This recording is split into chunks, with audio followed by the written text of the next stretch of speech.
Tamiya Bismarck Battleship, 1/350th scale kit, 78013 Part 7.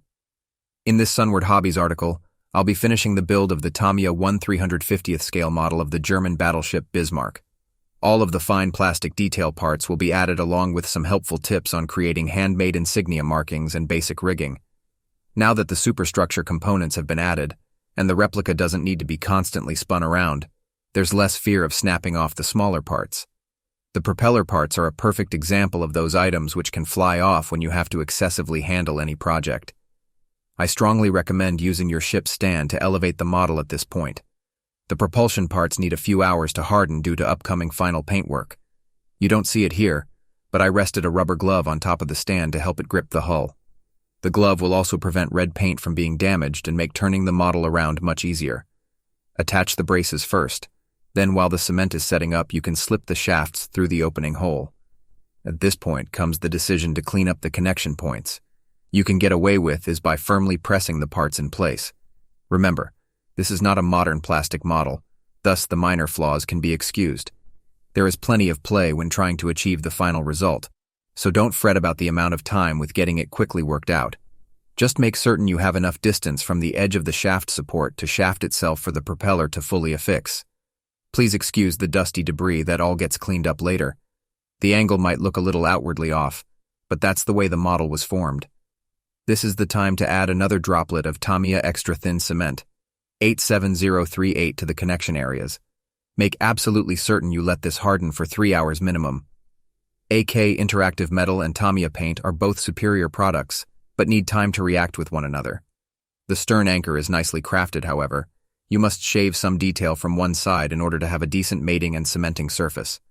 A little off the raised points will suffice. Removing the paint and primer from where it rests will also help.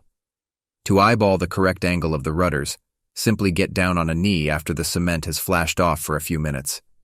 The less handling of the model at this point, the better. You can twist these parts easily into the place of where is needed. Ultimately, it's your choice as to how it looks, yet some simple things can be done to improve the appearance.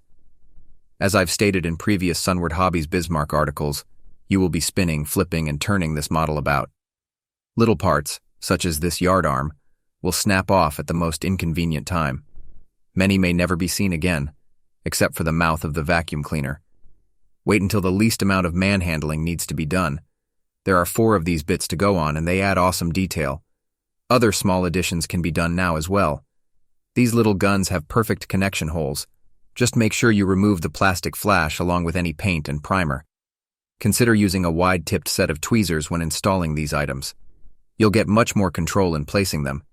You'll have to scuff the ship's deck and keel from the landing craft because there aren't any connection points. Due to how old the original molding was, try to remove all the plastic in the ejector pin marks. That will help with a firmer hold. After they are strongly set, you can do your fine detail brushing. Sunward Hobbies sell plenty of detailing brushes for this task. The aft guide rails need all the paint and primer removed from the connecting points. Once they have hardened, the parts are robust enough to handle any minor bumps here and there. They are an important addition, and certainly worth the time letting them fully cure in place. Depending upon how you paint your replica, you can opt to paint these rails. The look I'm going for here is to match the hull camouflage. Here's a tip. The cement will blend the paint into the plastic if you flood the connection point. Later, you can go back and touch up the paint if needed. Making the insignias isn't difficult, it just takes time. I began with wider bands. A basic circle cutter will get you the outer diameter as it did with the painting setup. Use a cutting mat with millimeters and inches marked off to help you make your slices. The first run was an historical failure because I've never done this type insignia work before. You can learn from my mishap though. The cross edges need to extend out to the end of circle. That said, the masking remains the same. You must align the edges of the tape with any straight line. Use any mishaps as a way of practicing as I did. Correcting the shape was not difficult. Use the same width of hobby tape to space and form the insignias. Then mask all the sides and simply spray or hand brush light coats on until the edges have need filled in. The green tape is common household all-purpose stuff used painting repairs. Follow this work up with a bit of hand painting. Again, don't be shocked if some of the smaller parts come free due to lifting the masking tape off. Just another reason to remove the details molded on the mating surfaces. The stern area needs to have the negative stencil burnished down at the raised detail points. You may opt to slice these off in order to speed up the build. To finish build, you should seriously think about doing some rigging. Don't be intimidated by this. You just need the right tools and a system. Sunward Hobbies have all that's needed for this. I begin by drilling tiny holes to thread my line through. Always begin at the lowest point and work your up. Find a starting point and let it dry before connecting the next end.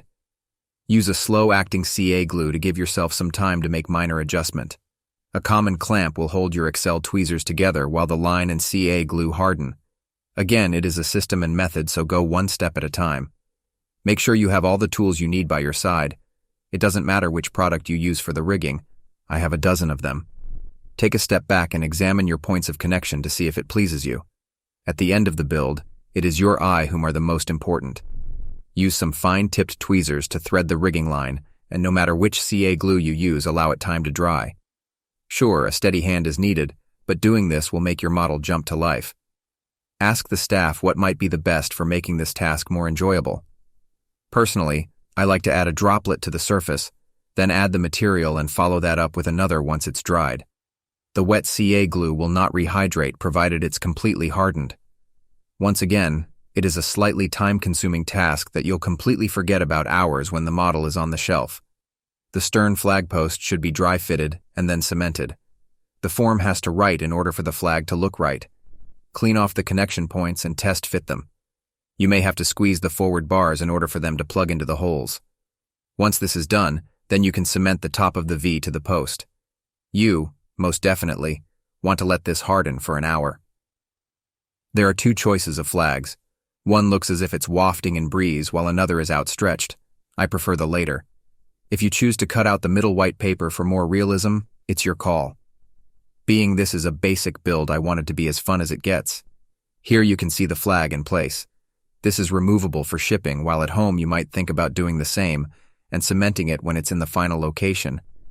Tamiya makes sturdy parts, yet even they have limitations. And now for some completed photographs of the Sunward Hobbies 1/350 scale Tamiya Bismarck Battleship. It was a delight to do this model for the store and for you. There are a few minor quirks here and there, but nothing someone new to the hobby can't figure out and overcome. My hat is off to Tamiya, and most importantly to Sunward Hobbies. If you have any questions about the products or methods used in this article, please feel free to ask the staff when you pick up or place your next order from Sunward Hobbies. H.G. Barnes is a former voiceover artist and retired sales and marketing professional. He's the author of 2 large-volume science fiction adventure romance novels with many more in the works.